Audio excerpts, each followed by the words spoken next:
Bismillahirrahmanirrahim. Assalamualaikum warahmatullahi wabarakatuh. Jadi ini kita sampai di pertemuan terakhir di mata kuliah kimia komputasi. Ya. Untuk pertemuan terakhir ini kita akan membahas tentang prediksi toksisitas. Ya. Oke. Dalam upaya menemukan obat baru hingga suatu obat itu beredar di pasaran, penilaian tentang toksisitas atau dalam hal ini dia masuk ke dalam kelompok safety assessment ya. Jadi itu ada sebenarnya merupakan bagian dari tahap pengembangan obat. Ingat ya dulu satu obat itu dari ditemukan hingga dia beredar di pasaran itu melalui tahapan yang cukup panjang, mulai dari penemuan, desain, kemudian pengembangan obat.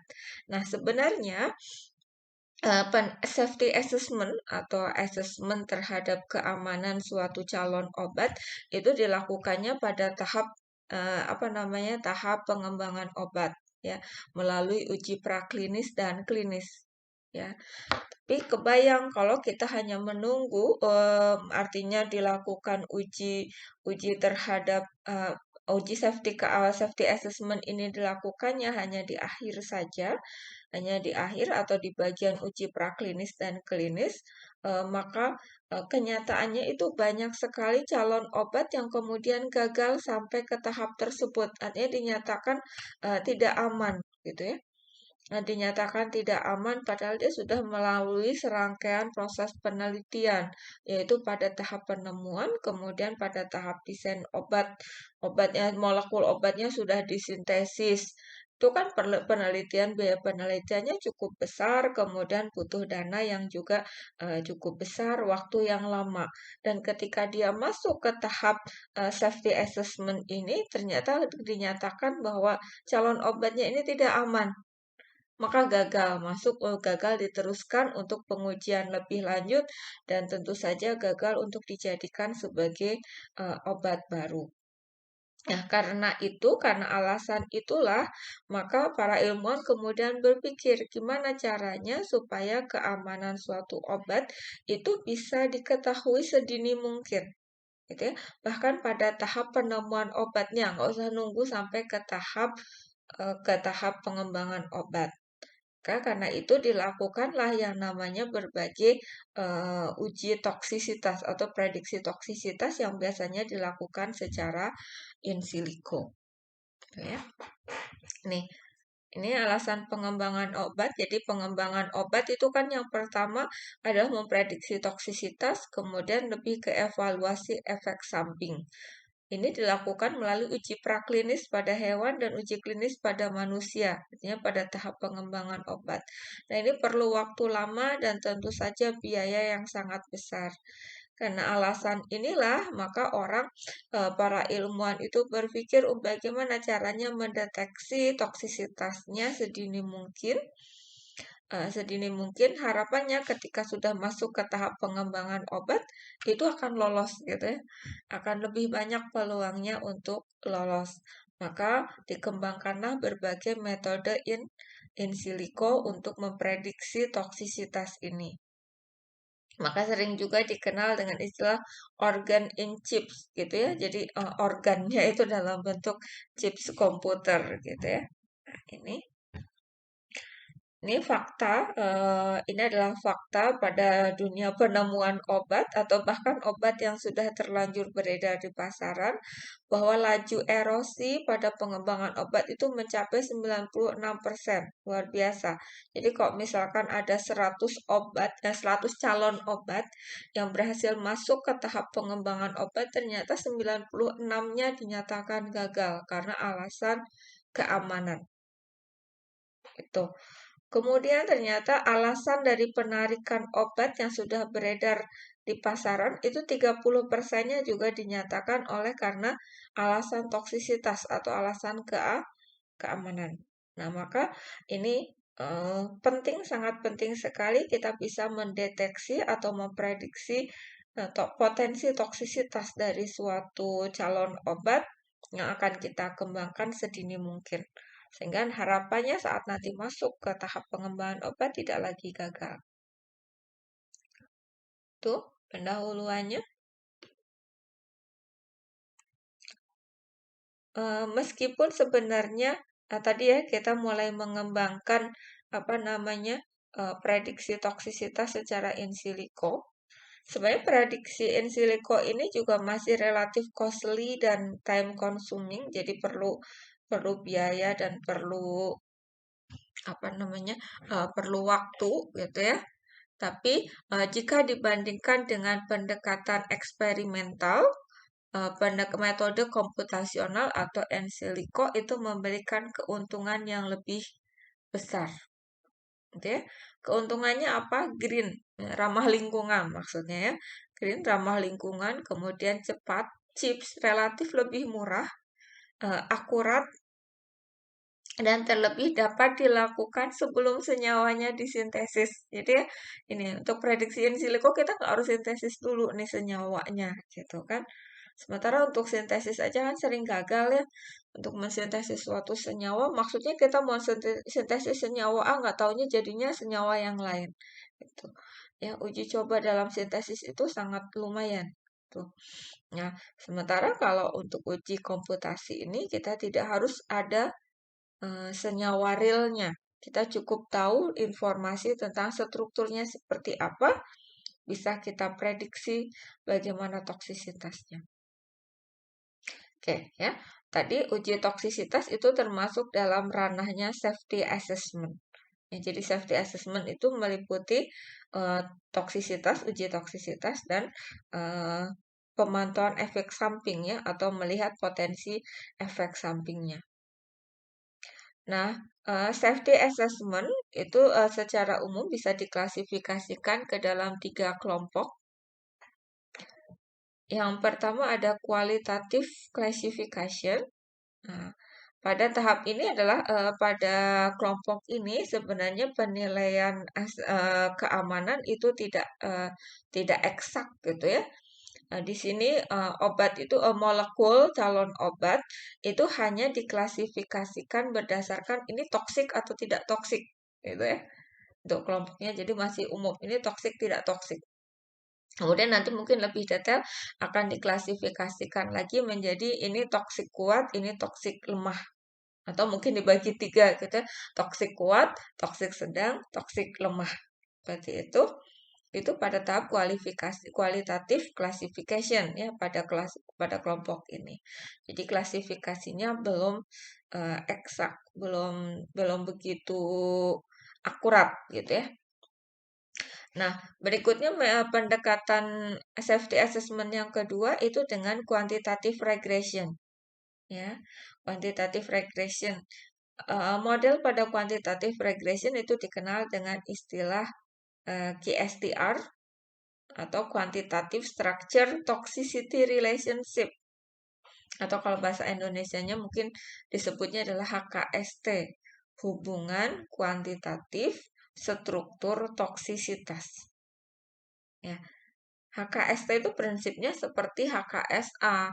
Hanya kalau HKSA itu digunakan untuk memprediksi aktivitas, kalau HKST digunakan untuk memprediksi toksisitas. Itu bedanya.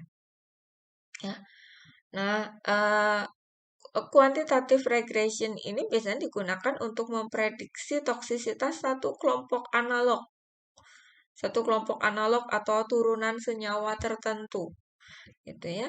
Kemudian, tapi dengan ya ini keterbatasan dari HKST ini atau quantitative regression ini tadi hanya bisa digunakan pada satu kelompok senyawa yang analog. Tapi kelebihannya model yang dihasilkan itu mampu memberikan prediksi yang eksak. Gitu ya. Misalkan memprediksi LD50-nya. Jadi kita bisa dapat gambaran nilai LD50 calon senyawa yang kita prediksi itu berapa miligram per kilogram bobot badan. Ini kan udah lebih eksak gitu ya, angkanya udah lebih real. Itu pada quantitative regression. Kemudian metode yang kelompok yang ketiga dari the cross ini digunakan untuk memprediksi toksisitas suatu senyawa, biasanya senyawanya yang udah sudah lebih jelas gitu ya, satu senyawa tertentu saja biasanya. Nah, dari data ini bisa memberikan endpoint toksisitas yang serupa dengan hasil eksperimental. Nah, jadi kita satu senyawa, biasanya satu senyawa, tapi diulik berbagai endpoint toksisitasnya itu diperiksa. Gitu. Endpoint toksisitas itu ya maksudnya data akhir dari suatu toksisitas. Endpoint toksisitas itu bisa berupa LD50, ya. LD50 itu lethal dose 50% hewan percobaan, artinya dosis yang menyebabkan kematian pada 50% hewan percobaan. Ya, itu salah satu endpoint dalam toksisitas. Sebenarnya banyak lagi endpoint yang lain. Nanti kita mungkin akan bahas di lebih dalam lagi. Oke, dalam kondisi tertentu, si metode Red Cross ini juga bisa digunakan untuk menggantikan penentuan endpoint secara in vitro atau in vivo. Ya, jadi udah bisa menggantikan metode eksperimentalnya. Nah, saat ini sebenarnya telah banyak dikembangkan model atau aplikasi dalam memprediksi toksisitas ini. Aplikasi dalam prediksi toksisitas itu biasanya didasarkan pada machine learning atau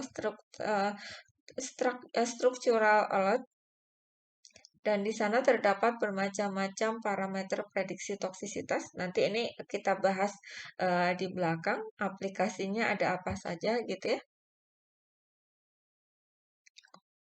Nah, ini saat ini untuk toksisitas, prediksi toksisitas apa saja sih yang harus ditentukan? Nah, dalam prediksi toksisitas yang pertama harus dilakukan adalah prediksi karsinogenisitas dan mutagenisitas. Oh ya, karsinogenisitas itu artinya untuk mendeteksi apakah suatu molekul atau calon obat itu bersifat karsinogen atau tidak. Karsinogen itu artinya menyebabkan terjadinya kanker.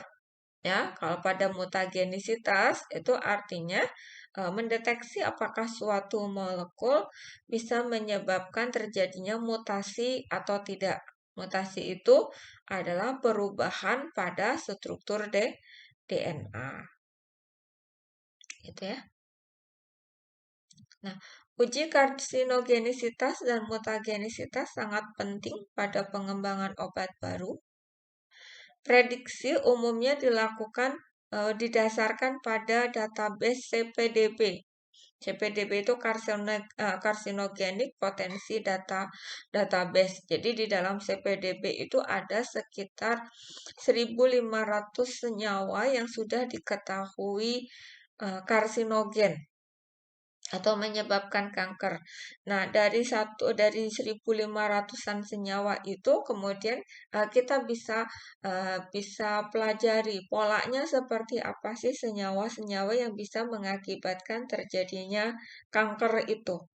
Nah, berdasarkan pola-pola senyawanya atau bentuk-bentuk struktur dari senyawanya, kemudian kita bisa memperkirakan kalau suatu senyawa punya struktur seperti ini, misalkan kira-kira karsinogen atau tidak. Itu prediksinya didasarkan seperti itu ya.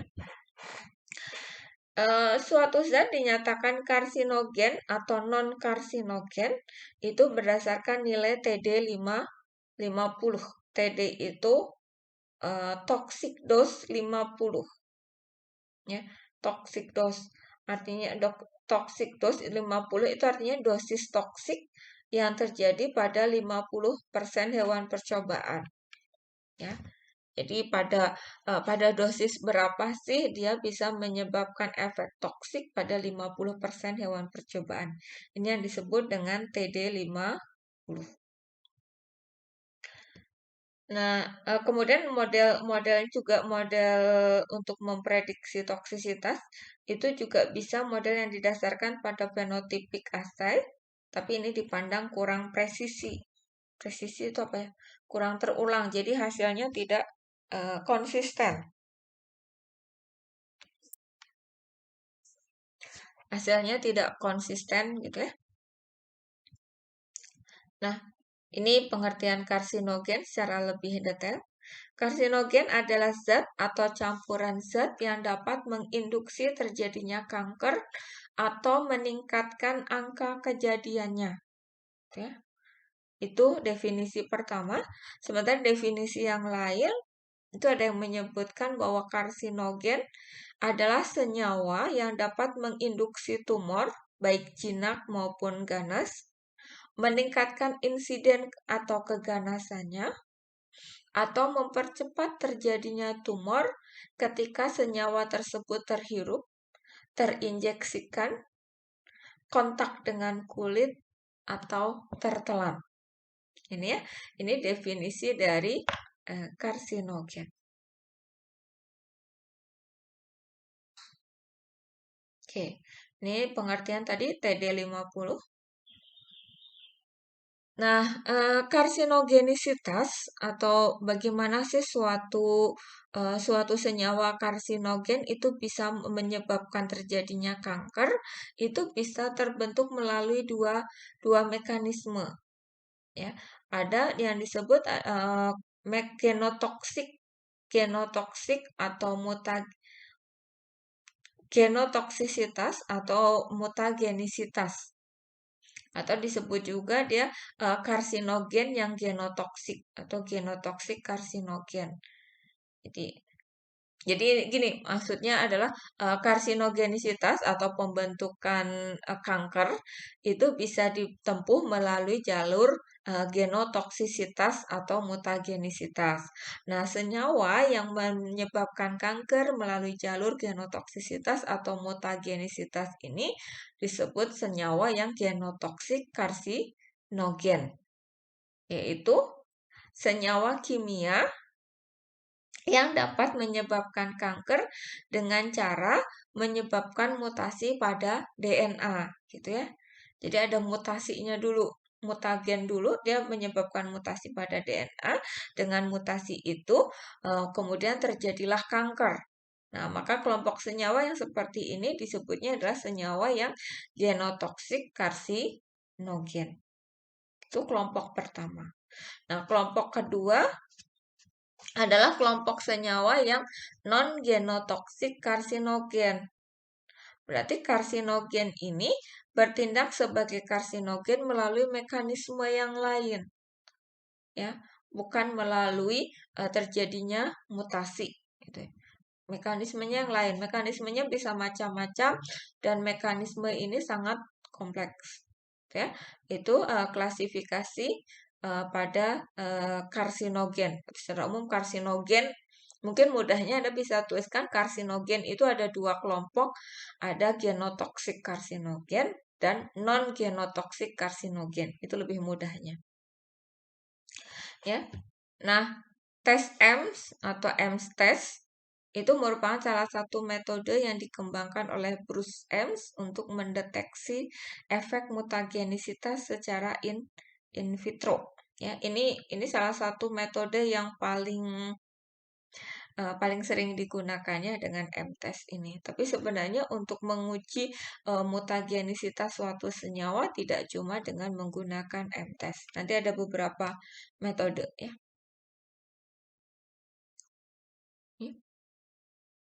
Mutagenisitas, genotoxicity are most common used in vitro test system to predict carcinogenicity. Ya, jadi mutagenisitas dan karsinogenisitas itu paling sering digunakan tes secara in vitro untuk memprediksi karsinogenisitas.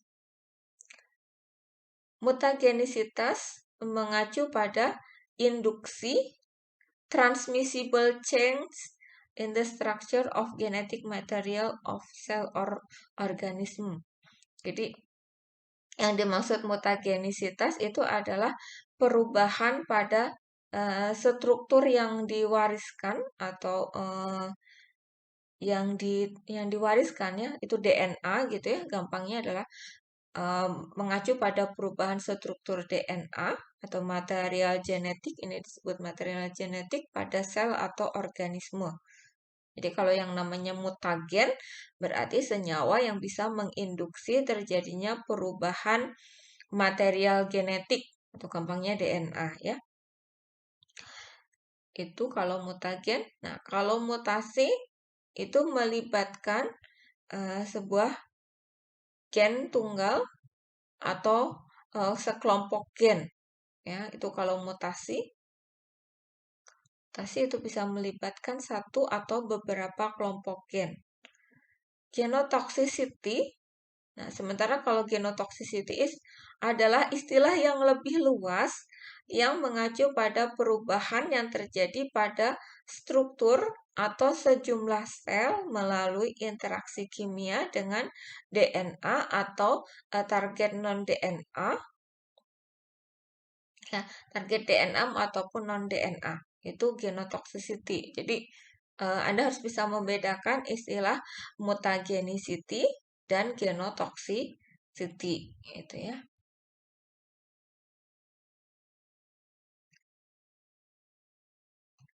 The term genotoxicity is generally used unless a specific assay in being discussion. Ya, istilah genotoxicity itu umumnya digunakan tidak spesifik ya.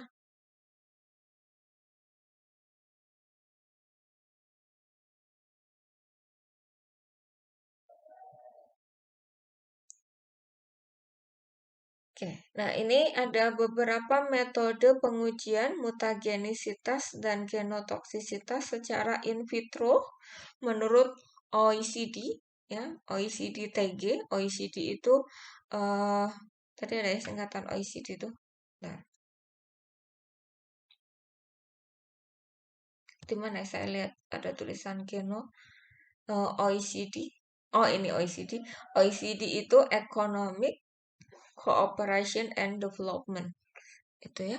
Ini TG itu test guideline, jadi dia memberikan guideline atau panduan tes untuk berbagai aspek gitu ya.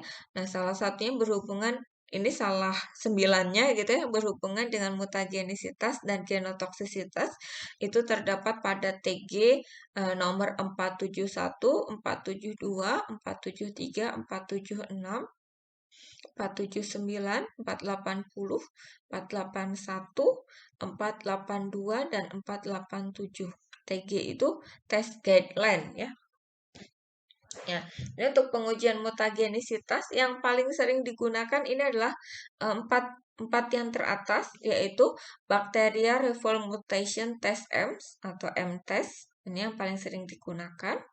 Kemudian ada yang kedua itu genetik toksikologi, itu dengan menggunakan Escherichia coli reverse assay. Ya, kemudian in vitro mammalian chromosome aberration test. Kemudian ada in vitro mammalian cell gene mutation test. Ya.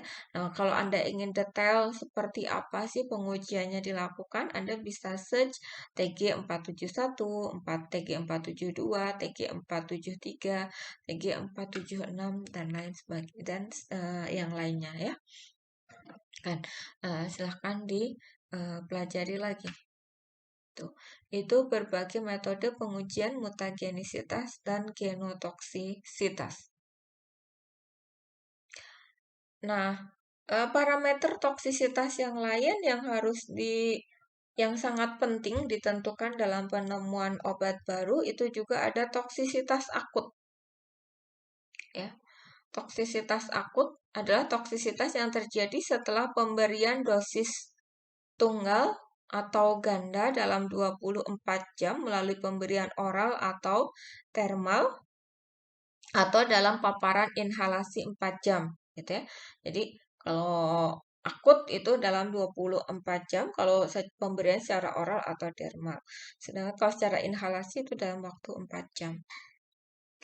Nah, berdasarkan rute paparannya, toksisitas akut itu dibedakan menjadi toksisitas akut oral, toksisitas akut dermal, dan toksisitas akut inhalasi. Karena sebagian besar obat itu diberikan per oral, maka toksisitas akut oral ini yang paling banyak dikaji. Toksisitas akut oral itu ditentukan dengan data endpoint LD50. LD50 itu lethal dose ya. Lethal dose 50 artinya dosis yang menyebabkan kematian pada 50% hewan percobaan. Nah, ini klasifikasi suatu bahan atau zat kimia atau calon obat. Dia masuk kategori mana sih pada toksisitas akutnya gitu ya. Kalau toksisitas akut oral kategori 1 itu kalau dia kurang dari 5 miligram. Ya, kalau dia menyebabkan kematian pada 50% hewan percobaan dengan dosis kurang dari 5 miligram per kilogram bobot badan ya ini ya. Maka dia masuk kategori 1. Kategori 1 itu artinya dia sangat toksik gitu ya. Dan ada kategori 2, kategori 3, kategori 4 dan seterusnya ya. Ini kalau yang dermal sekian, kalau yang dalam bentuk gas seperti ini, uap seperti ini ya, dan lain sebagainya. Silahkan dibaca lagi. Kemudian parameter toksisitas yang ketiga itu ada kardiotoksisitas. Kardiotoksisitas adalah kondisi di mana otot jantung mengalami kerusakan. Nah, suatu bahan kimia atau calon obat itu bisa menyebabkan kerusakan otot jantung atau menyebabkan yang namanya kardiotoksisitas. Ini ada simptom kardiotoksisitas. Jadi misalnya suatu senyawa itu menyebabkan kardiotoksisitas itu menyebabkan gejala atau simptomnya antara lain sesak nafas, ya, nyeri dada, palpitasi jantung, retensi cairan pada leg itu apa? Leg itu apa sih namanya? Lengan ya. Distensi pada perut. Dizziness itu apa ya? Dizziness itu kebingungan ya kalau nggak salah. Nah, cek lagi ya. Dizziness itu apa? Oke. Nah, untuk menguji kardiotoksisitas itu yang paling sering dilakukan itu melalui melihat apakah suatu molekul itu bisa memblok atau menginhibisi HERG. HERG itu Human Ether Agogo Related Gen. Jadi gen HERG ini pada kanal apa namanya gen ini terdapat pada kanal kalium ya. Nah, kalau misalnya suatu molekul bisa bisa menginhibisi HRG atau memblokade HRG, maka dia disimpulkan bersifat kardiotoksik. Ya. Karena kenapa kok disimpulkan seperti itu? Ya karena salah satu mekanisme yang paling mungkin terjadinya kardiotoksisitas itu adalah melalui blokade HERG. Sehingga uji HERG menjadi salah satu upaya untuk memprediksi adanya potensi kardiotoksisitas. Uji yang lain itu ada hepatotoksisitas. Ya, senyawa-senyawa yang bisa menginduksi kardiotoksisitas itu disebutnya DILI, drug-induced liver injury gitu ya, itu kelompok DILI, berarti artinya obat tersebut senyawa tersebut dapat menginduksi hepatotoksisitas. Mekanisme terjadinya hepatotoksisitas sangat kompleks dan individual, sehingga deteksinya secara eksperimental pada tahap uji praklinis dan klinis sulit dilakukan. Metode in silico untuk deteksi ini sudah banyak dikembangkan, gitu ya. Nanti kita coba lihat ada metode in silico apa saja. Selain hepatotoksisitas, ada toksisitas pernafasan, ya. Toksisitas pada pernafasan juga sulit dideteksi pada uji praklinis dan klinis. Kelompok senyawa yang bisa mendeteksi, kelompok senyawa yang bisa menginduksi toksisitas pernafasan itu disebut DILD, DILD atau Drug Induced Lung Disease. DILD itu diklasifikasikan menjadi cytotoxic lung injury dan ada immune mediated, artinya jadi suatu molekul itu bisa menyebabkan toksisitas pernafasan itu dengan cara dua ini, yaitu cytotoxic, meracuni sel sel paru atau menyebabkan keracunan pada sel paru atau memediasi terjadinya respon imun, ya. Sementara tipe lain dari DILD itu adalah sensitisasi pernafasan. Jadi ada beberapa senyawa obat atau senyawa kimia yang bisa menyebabkan sensitisasi pernafasan. Dan mekanisme terjadinya sensitisasi pernafasan itu sangat kompleks, ya. Maka sampai saat ini pun belum ada model yang bisa untuk mengidentifikasi kasus sensitisasi pernafasan ini. Oke, toksisitas yang berikutnya ada disrupsi endokrin, ya. Beberapa molekul itu dapat berinteraksi dengan reseptor estrogen atau androgen dan menyebabkan yang terjadinya disrupsi endokrin. Kelompok senyawa yang dapat menginduksi terjadinya disrupsi endokrin ini disebut EDCS atau endocrine disrupting chemicals. Ya. Interaksi ini dapat menyebabkan terjadinya atau terganggunya fungsi normal dari hormon-hormon steroid. Yang lebih lanjut dapat menyebabkan proliferasi jaringan atau organ, penyakit-penyakit reproduksi, penyakit-penyakit metabolik, atau bahkan dapat menyebabkan terjadinya kanker.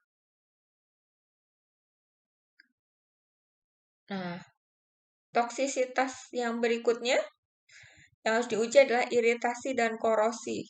Ya. Iritasi dan korosi itu bisa terjadi pada mata atau kulit, gitu ya.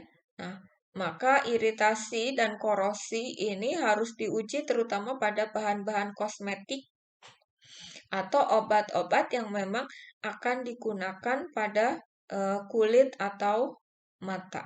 Ini harus diuji ya, iritasi dan korosinya. Berbagai tipe HKST telah dikembangkan untuk tujuan penilaian iritasi dan korosi ini. Nah, tak kalah penting juga, kalau kita mau menemukan obat baru, kita juga harus uji apakah calon obat kita itu toksik terhadap lingkungan atau tidak. Ya. Toksisitas ekosistem atau ekotoxicity ini juga harus diprediksi, ya. Karena molekul-molekul tertentu itu dapat menyebabkan terjadinya kerusakan pada ekosistem atau mencemari lingkungan, ya. Jangan sampai menghasilkan calon obat yang seperti ini, yang mencemari lingkungan atau menyebabkan kerusakan ekosistem. Nah, ini ada beberapa metode in silico dalam safety assessment. Tadi saya jelaskan ya, biasanya berbasis jadi metode in silico yang dikembangkan itu biasanya berbasis machine learning, ya, machine learning atau structural alert. Ini gambaran awalnya. Jadi sebenarnya dalam studi prediksi secara in silico kita itu memanfaatkan big data atau data yang ada, data molekul atau obat-obat yang sudah dinyatakan toksik. Ini ada beberapa website gitu ya menjadi database untuk keamanan atau bagaimana sih profil keamanan suatu senyawa. Ada Chamber, ada Toxcase, ada DrugBank, ada ChemID Plus, ada Toxnet dan lain sebagainya. Nah, di sini kita bisa dapat informasi struktur molekul yang seperti apa sajakah yang toksik dan seperti apakah yang tidak toksik. Nah, dari data tersebut kemudian dikembangkan suatu algoritma untuk mendeteksi atau memprediksi toksisitas ya melalui berbagai bahasa pemrograman ya dikembangkanlah satu metode-metode in silico ya. Nah, ini misalkan di gambar B, ini di gambar B adalah ini rangkaian bagaimana sih menyusun algoritma untuk memprediksi toksisitas tersebut. Kemudian ini misalkan yang C ini adalah gambaran bagaimana HKST atau hubungan kuantitatif struktur aktivitas itu dibentuk gitu ya untuk memprediksi toksisitas dari suatu senyawa.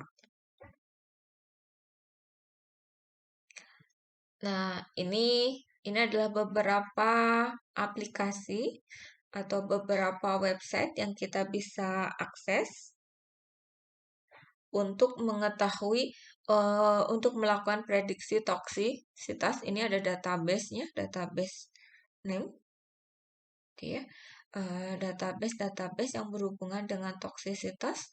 Tapi biasanya mereka juga menyediakan semacam ada yang menyediakan aplikasinya untuk memprediksi senyawa barunya, gitu ya.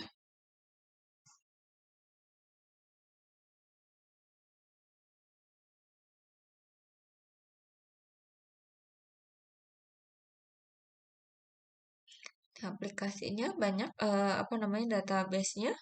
Kemudian ini bisa diakses di sini ya, di lamannya ini. Tuh. Silahkan Anda cek satu per satu isinya di sana misalnya pada Toxnet itu Anda bisa ngapain aja sih atau dapat data apa saja gitu ya. Pada AdMed SARS itu kemudian Anda bisa dapat data apa. Silahkan dibuka linknya masing-masing. Nanti silahkan berbagi. Ini menurut Anda ini dapat informasi seperti apa saja. Ya, ini ada keterangannya, ada tipe-tipenya, ada CDA,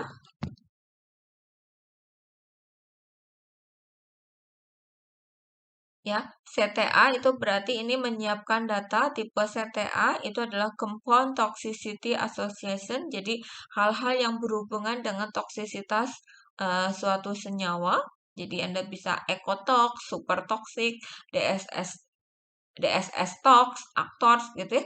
Nah, ini di sini Anda akan mendapatkan data-data yang berhubungan dengan apa namanya dengan toksisitas suatu senyawa.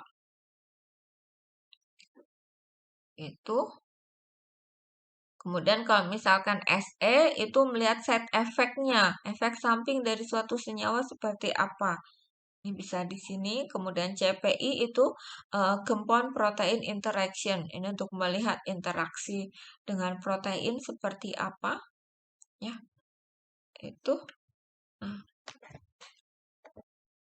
Oke, terima kasih untuk perhatiannya. Untuk kuliah hari ini saya cukupkan sekian. Semoga bermanfaat. Assalamualaikum warahmatullahi wabarakatuh.